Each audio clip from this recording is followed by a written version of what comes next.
melaju ke babak selanjutnya kalau hari ini mereka tumbang. Jadi ingat, ini adalah match yang sangat penting. Apakah game kedua didapatkan Dewa dengan jati diri mereka atau Geek Farm akan mematahkannya? So, EPL Playoff kita tepuk tangannya! Let's go, kata the lane of town. Game pertama yang begitu sempurna untuk Geek Farm. Apakah akan kita lihat lagi di game kedua? Atau Dewa dengan hero power mereka yang akan membuktikan bahwa mereka adalah sang Dewa di MPL Indonesia season 12 kali ini. Early rotation yang menarik, XP mid lane yang kali ini akan membuktikan kalau nantinya clear wave mereka harus secepat mungkin dengan rotasi yang setara dan Aboy menerima pokingan damage yang sangat tinggi yang artinya berarti Dewa United Esports akan memenangkan rotasi early game menuju ke early to Wanderer. Tapi kalau dari segi emblem kita ngelihat ada 2 Quantum Charge yang dibawakan. Ya, dari masing-masing tim, Lanaya Quantum Charge, Watt juga Quantum Charge. Ada Wilderness Blessing juga tapi tidak melupakan bahwa Wilderness Blessing-nya akan dipadukan dengan Wings by Wings. Case, ini bakal terbang cepet banget sih Momo. Dan masalahnya sekarang Taco juga jangan terlalu agresif ya. Belum dapetin level 4-nya, mungkin hanya menzoning saja dan Case sepertinya udah mulai bermain lebih galak di game kedua kali ini, Be. Oke, tapi lihat di arah top lane, Kadera mau coba dipaksa. Clear min akan coba terjadi. Dan Kadera mau nggak mau harus kehilangan gerobaknya. Super Awat kali ini mendominasi di arah gold lane-nya. Meskipun begitu Dewa United mereka masih memegang permainan di early, tapi belum bisa mendapatkan poin. Masalahnya Geek Farm sekarang mereka udah mulai ngebaca nih. Pemain-pemain dari Dewa mereka udah mulai setidaknya berani untuk ngeberi poke damage. Mungkin tidak terlalu overcommit, tapi setidaknya itu bisa menyulitkan posisi dari Aboy kalau sampai nanti dia terlihat low dan di follow up oleh Dewa lainnya. Lagi dan lagi, Cadera menjadi pusat perhatian dari teman-teman Dewa United Esports ketika mereka berusaha untuk melakukan serangan early game yang kejam. Iya, dan ini karakter mereka sebenarnya. Iya, dan aku merasa ya, Dewa ini mereka biarin aja Wattnya untuk main lebih sesuai dengan style dia. Oke, tapi lihat Lanaya di arah bottom lane. Mau coba untuk memasang melakukan pogi damage terhadap Sosok Paleski. Zoning out pun terjadi, menuju ke Lanaya. Lihat Lanaya kali ini Samus lihat benar-benar terzoning out dan bahkan wombo combo combro mendapatkan first blood di bottom lane. 2 poin kill akan coba didapatkan. Tapi dengan damage yang sangat besar dari Kiss, mereka membawa Sosok Luke ke dalam kekalahan teamfight mereka. Lagi-lagi Luke yang jadi problem, yang jadi masalah. Tiba-tiba. Out of nowhere mereka berhasil menukarkan semua yang mungkin bisa kita bilang tadi kekalahan teamfight di tangan Dewa equal. Adil kali ini, Profesor. Iya, bahkan tadi adalah sebuah gerakan yang sangat beresiko dilakukan oleh Baleski dengan tujuan untuk memperlama teamfight-nya.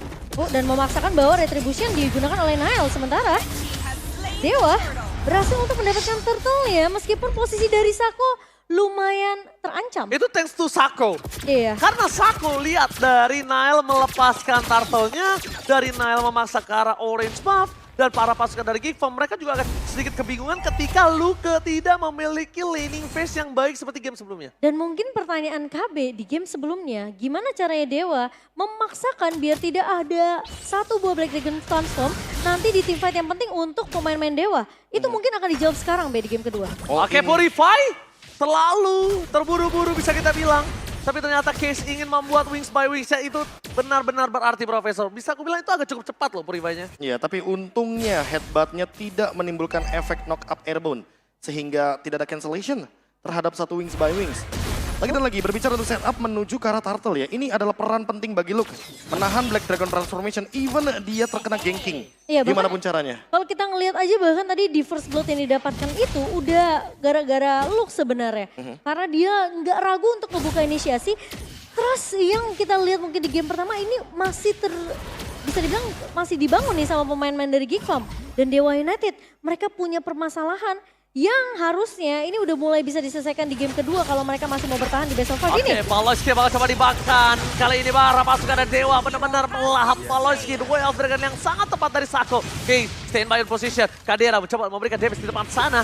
Para pasukan dari Dewa mereka standby bahkan 4 orang. Luke akan membalaskan itu semua. Langsung menuju ke Super Awat Supriyadi. Tabrakan hantaman pada tombol. Super Awat tersiksa. Pertukaran yang tidak cukup adil. Roamer dan dibalikan oleh Dixon. Para pasukan dari Dewa, mereka ingin menukarnya dengan Power of Retribution. No Power of Retribution for this time ketika 5 detik menuju ke arah turtle. Dan sekarang akan menjadi Sako? permasalahan. Sako! Dengan 1 buah The Way of Dragon yang manis ternyata. menculik satu pemain yang penting yaitu Luke.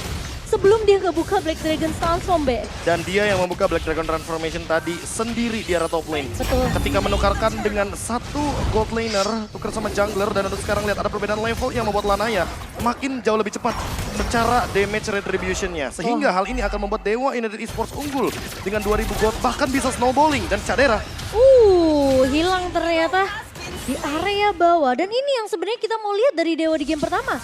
Kenyamanan dari masing-masing pemainnya. Biarkan mereka bermain sesuai playstyle mereka masing-masing. Dan bahkan terlihat jelas dari Dewa United, terlihat mereka lebih fokus untuk bisa mendapatkan objektif yang mereka butuhkan. Oh my god, surprise attack heavy Perti. Sayang sekali para pasukan Dewa United, mereka tidak berhasil di take down. Dan Primal World-nya for nothing. Padahal lihat gunting yang dilakukan Nile, kali ini udah menuju ke arah sosok super awat. Sayang sekali tadi agak sedikit bergerak. Kalau dari Nile dia udah cukup menjepit tanpa harus mendorong menuju ke arah turret, mungkin Primal World-nya akan bisa maksimal di sana. Dan 2 suara untuk Dewa United di game kedua. Gigfa masih mendominasi dari talent prediction. Tapi ini kayaknya berbanding terbalik sih. Game sebelumnya Dewa. iya. Dewa dominasi, sekarang Gigfa mendominasi. Berarti tandanya ada sedikit pertukaran karena draft yang dimiliki dari para pasukan dari Gigfa. Iya. Tapi dibalik itu semua penalty zone for nothing. Dixon nggak dapetin apapun. Heavy crossbow standing dan terbang.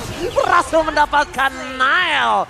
Awat Supriyadi ngeng. Standing dan terbangnya sangat tidak bisa dibendung. Iya, itu follow up yang sudah mulai dilakukan oleh pemain-pemain dari Dewa ketika mereka tahu satu buah inisiasi dibuka sama Dixon, dia nggak dapetin siapapun, mereka harus tetap ngebuka. Karena mereka udah jump in ke dalam situ, Be. Dan mau nggak mau harus ada resource yang dikeluarkan untuk bisa setidaknya mempanis satu pemain dari Gigfam. Dan kalau dari yang aku lihat ya, Wilderness Blessing ini membuat Sako jadi jauh lebih fleksibel di area jungle. Invasi yang dia lakukan seolah membuat Dewa United Esports punya mata di area jungle. Dan Sako ready dengan flickernya, 302 KDA yang begitu indah terlihat dari Choromer. Dan sekarang dengan melakukan zoning out aja udah cukup untuk memberikan pressure kepada sosok dari Nile. Oke, tapi ini dia Momocan di mana Dewa United Esports dengan adanya 4.000 gold difference. Mereka memiliki kepedean yang sangat tinggi untuk bisa melakukan perfect turtle. Dixon telah menunjukkan batang hidungnya.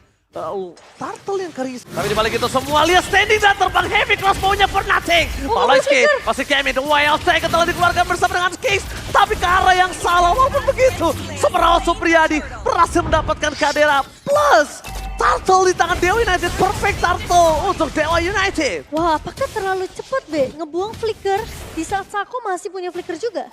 Oh, kayaknya menurut aku adalah timing yang tepat tadi. Hanya saja mungkin Sakonya dengan knock up yang cukup lambat. Dixon!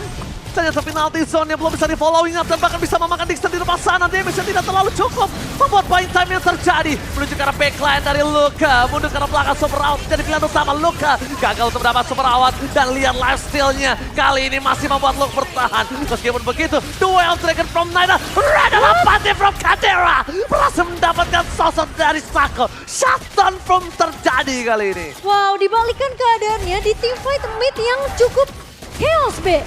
Chaos banget. Di atas menit yang ke-7, team fight di area mid lane 5 lawan 5 dalam keadaan. Kita melihat Dixon sudah terlalu dive in. Dan walaupun ada sedikit aggro turret tadi dari Sako, dia yang benar-benar makan semua damage dari turretnya. Hanya saja Dixon sudah menelan banyak damage dari lini depan.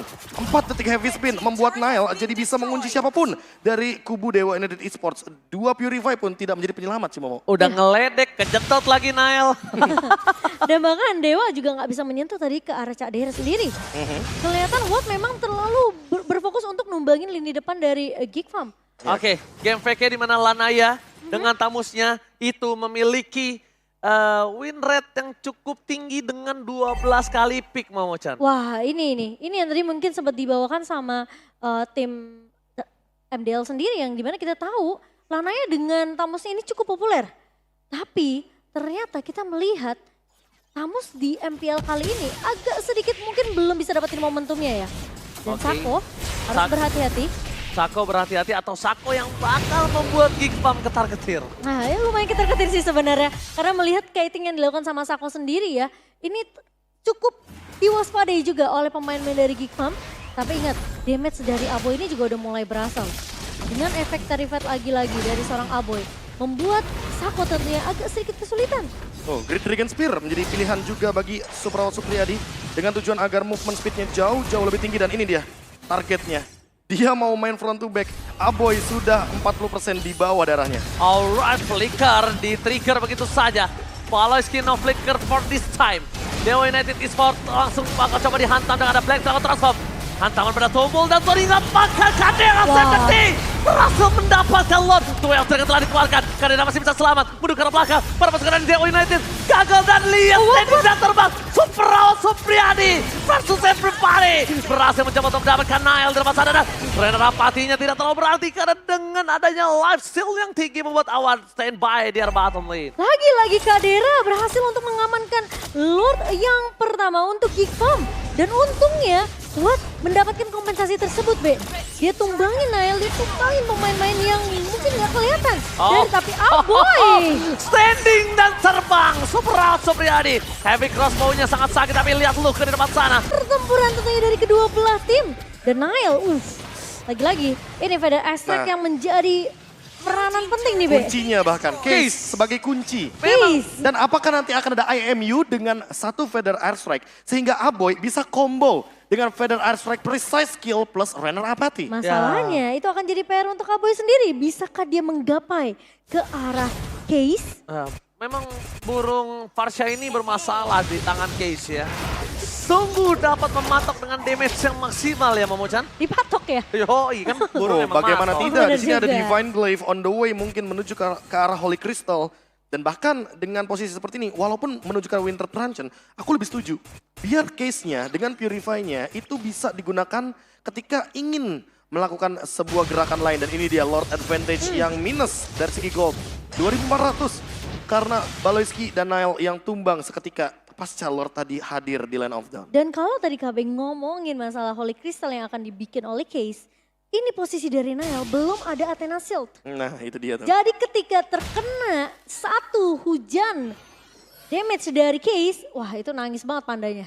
Makanya, apakah Aboy akan mengambil hal yang serupa? IMU dengan Feather Airstrike. Masalahnya dia belum bisa untuk ngeraih ke posisi Case nih, Be.